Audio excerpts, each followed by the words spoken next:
శుక్రుడు తల్లిదండ్రుల ఆశీస్సులు తీసుకుని మహారణ్య మధ్యంలో ఉన్న తపోభూమికి వెళ్ళాడు. మృత సంజీవని కోసం గురువుగారికి వీడ్కోలు పలికిన రాక్షసులు వృషపరుడి నేతృత్వంలో ఉత్సవం జరుపుకున్నారు. తమ గురుదేవుల తపస్సు త్వరగా ఫలించాలని కోరుకుంటూ పూజలు చేశారు. అనుకోని అతిథి నారద మహర్షి వృషపరుడి ఆస్థానానికి వచ్చాడు. గడిచిన దేవదానవ సంగ్రామంలో పరాజయం ఎదురైనందున సానుభూతి వ్యక్తం చేశాడు నారదుడు. సంభాషణా క్రమంలో శుక్రుడు మృత సంజీవని కోసం వెళ్ళిన విషయం నారదుడికి తెలిసింది. కలవరపెడుతున్న విషయాన్ని కడుపులో దాచుకోలేకపోయిన నారదుడు స్వర్గలోకం దారి పట్టాడు. నారదుడు చేరవేసిన సమాచారం వినగానే ఇంద్రుడి ముఖం వివర్ణమైపోయింది. బృహస్పతి ఆలోచనలో పడిపోయాడు. శుక్రుడి ఆలోచన బహు ప్రమాదకారి. మహేంద్ర, బృహస్పతి ఆలోచనలు చాలించి అన్నాడు. ఆయన మృత సంజీవని సాధిస్తే మనకు మిగిలేవి రెండే, ఒకటి పరాజయం, రెండు మరణం. ఇంద్రుడు ఆందోళనతో అన్నాడు. అత్యవసరంగా శుక్రుడి తపస్సు భగ్నం కావాలి. దానికి అవసరమైన చర్య చేపట్టు, బృహస్పతి హెచ్చరించాడు. వెంటనే అప్సరసలను పంపిస్తాను.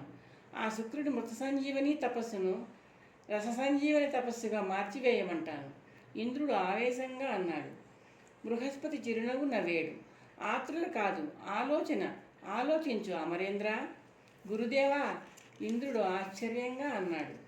సమస్యకు పరిష్కారం అనేది అనాలోచితంగా అనాయాసంగా స్ఫురిస్తే అందులో ప్రభావం తక్కువగా ఉంటుంది. అనాలోచితంగా స్ఫురించే ఉపాయం అందరికీ స్ఫురించే ఉపాయమే. దేవేంద్రుడు అర్థం కానట్టు చూశాడు. బృహస్పతి చిన్నగా నవ్వాడు. అర్థం కాలేదా? తపోభంగం చేయడానికి అప్సరసలను వినియోగించమనే పథకం ఆలోచించడానికి మహేంద్రుడు బృహస్పతి అవసరం లేదు. ద్వారం వద్ద కాపలా ఉన్నవాడు చాలు. బృహస్పతి నవ్వాడు. సునిశ్చితంగా ఆలోచించి మార్గనిర్దేశం చేయడానికే కదా తమను గురువుగా స్వీకరించాను, ఇంద్రుడు నవ్వుతూ అన్నాడు. బృహస్పతి తల పంకించాడు. అప్సరసలను పంపితే ఏం జరుగుతుంది? వలువల వలలో బంధించి శృంగారంలో దించి తపస్సును భగ్నం చేస్తారు. మన లక్ష్యం అదే కదా గురుదేవా. అది తాత్కాలిక ఫలితం మాత్రమే. శుక్రుడు మళ్ళీ తపస్సు చేయవచ్చు, సాధించవచ్చు. మనం శాశ్వత ఫలితం ఇచ్చే పథకం సిద్ధం చేయాలి. చెప్పండి. శుక్రుడి తపస్సును భగ్నం చేయడానికి నీ పుత్రిక జయంతిని నియోగించు. ఆచార్య, ఇంద్రుడి కంఠంలో ఆశ్చర్యం పలికింది. ఆలకించు, అది ఉభయతారకం. జయంతి చక్కని చుక్క. జయంతి అందానికి ఒక్కసారి ముగ్ధుడైతే చాలు, శుక్రుడు ఆమెను భార్యగా స్వీకరిస్తాడు. అప్పుడు ఏమవుతుంది మీరే చెప్పండి, ఇంద్రుడు అన్నాడు. ఆడకూతురి భర్త అల్లుడవుతాడు. అల్లుడు సహజంగా మామగారి పక్షాన ఉండిపోతాడు శాశ్వతంగా. మీ ఆలోచన అద్భుతం, ఇంద్రుడు ఉత్సాహంగా అన్నాడు.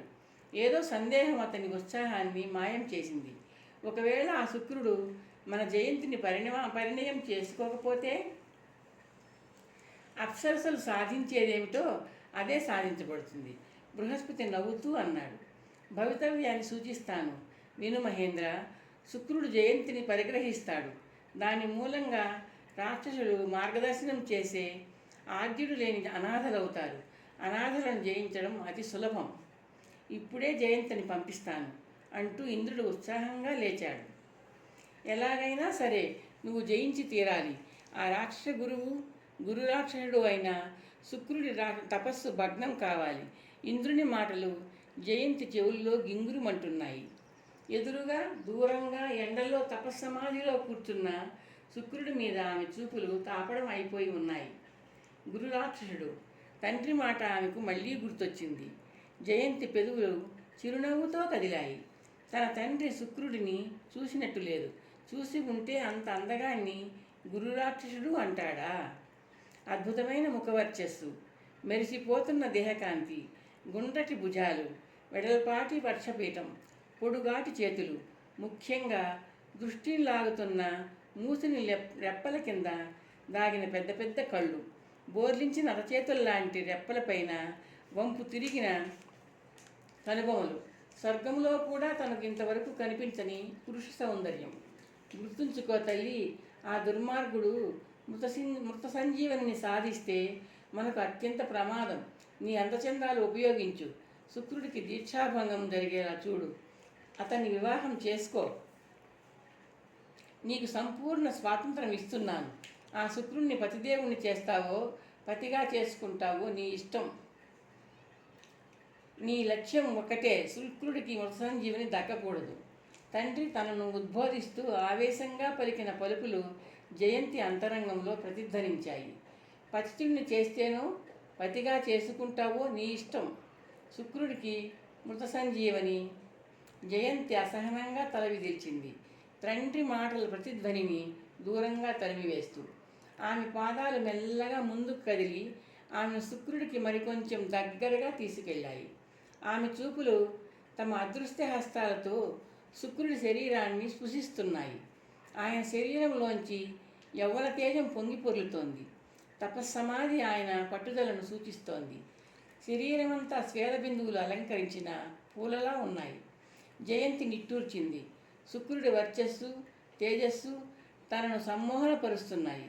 తండ్రి తనకు స్వాతంత్రం ఇచ్చాడు సంపూర్ణంగా. తాను ఆయనను పతితుణ్ణి చేయదు, పతిగా స్వీకరిస్తుంది. తాను ఆయన తపస్సును పాడు చేయదు, ఫలవంతం కావడానికి సహకరిస్తుంది. మృత సంజీవని. తన భర్త చేతిలో మృత సంజీవని విద్య ఉంటే ఏం ఉండాలి. నిర్ణయం ఆమెకు కొండంత బలం ఇచ్చింది. తండ్రిని ఆయన ఆజ్ఞను మర్చిపోతూ జయంతి శుక్రుడి సమీపానికి చేరింది. చెమటతో తడుస్తున్న ఆయన శరీరాన్ని చూస్తూ పైట చెరగును వీవనంగా 2 చేతులతో పట్టుకొని విసరబోతూ ఆగింది. కొంగుగాలి శృంగార సంకేతం. శుక్రుడికి ప్రస్తుత అవసరం శృంగార సంకేతం కాదు, శుశ్రూష. జయంతి ఆతృతగా చుట్టూ పరికిస్తూ చూసింది. పొడుగాటి ఆకులున్న అరటి చెట్టు ఆమెను ఆహ్వానిస్తోంది, గాలికి స్పందిస్తూ. జయంతి వెళ్ళి జాగ్రత్తగా అరటి ఆకులు కోసి తెచ్చింది. ఒక కదలీ పత్రాన్ని శుక్రుని మీద ఎండపడకుండా నీడలా పట్టుకుంది. రెండవ దానితో అతనికి విసరడం ప్రారంభించింది. కదలీపత్ర వీహన. శుక్రుని తపస్సు సాగుతూనే ఉంది. జయంతి శుక్రుడు కూర్చున్న స్థలం చుట్టూ సెలయేటి నీటితో అలుకుతోంది. ప్రతి ఉదయము పూలలోంచి సేకరించిన పుప్పొడులతో ముగ్గులు పెడుతోంది. తామరాకు దొన్నెలో సెలయేటి స్వచ్ఛజలం తెచ్చి తన చేలాంచలాన్ని తడిపి శుక్రుడి శరీరాన్ని సున్నితంగా తుడుస్తోంది. ఎండ ఉన్నంతసేపు అరటి ఆకును సూర్యుడికి అడ్డంగా పట్టుకుంటోంది, విసుగు విశ్రాంతి లేకుండా. ప్రతి ఉదయము కందమూలాలు పళ్ళు సేకరించి ఆయన తాత్కాలికంగా తపస్సు విరమించి ఆహారం స్వీకరిస్తాడేమో అన్న ఆశతో వేచి చూస్తోంది. రాత్రి వేళల్లో ఆయనకు కొద్ది దూరంలో చేతినే ఈ తలగడగా చేసుకొని నేల మీద శయనిస్తోంది. కాలం పరిగెడుతోంది. శుక్రుడి తపస్సు ఏకదీక్షతో సాగుతోంది. జయంతి శుశ్రూష కూడా ఏకదీక్షగా సాగుతోంది. శుక్రుడి లోకం తపస్సు, జయంతి లోకం ఆయన సేవ. నాథ, జయంతి వెళ్ళి ఎంతకాలమైందో గుర్తుందా? శచీదేవి ఇంద్రుణ్ణి అడిగింది.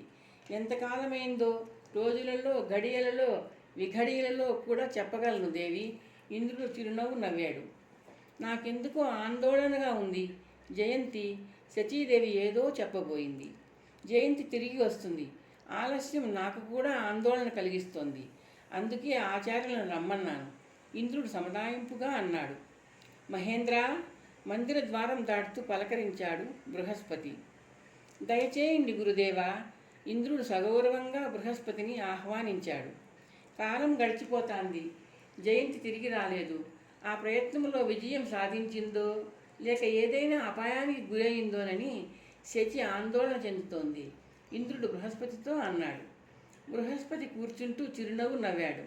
ఆ ప్రయత్నంలో జయంతికి విజయమో పరాజయమో ఎదురవుతుంది తప్ప అపాయం సంభవించదు. శుక్రుడు సామాన్య తాపసి కాదు కదా. సాక్షాత్తుగా శివుడి జఠరం ప్రవేశించి సజీవంగా బయటపడిన మహాశక్తిశాలి. అలాంటి మహాయోగులను లొంగదీయడం అనేది అంత త్వరితంగా అయ్యేది కాదు. ఏమో గురుదేవా, చిన్నదాని క్షేమం గురించి నాకు భయంగా ఉంది, శచీదేవి అంది. ఆందోళన అవసరం లేదు ఇంద్రాణి, నిశ్చింతగా ఉండండి అంటూ బృహస్పతి ఇంద్రుడి వైపు తిరిగాడు.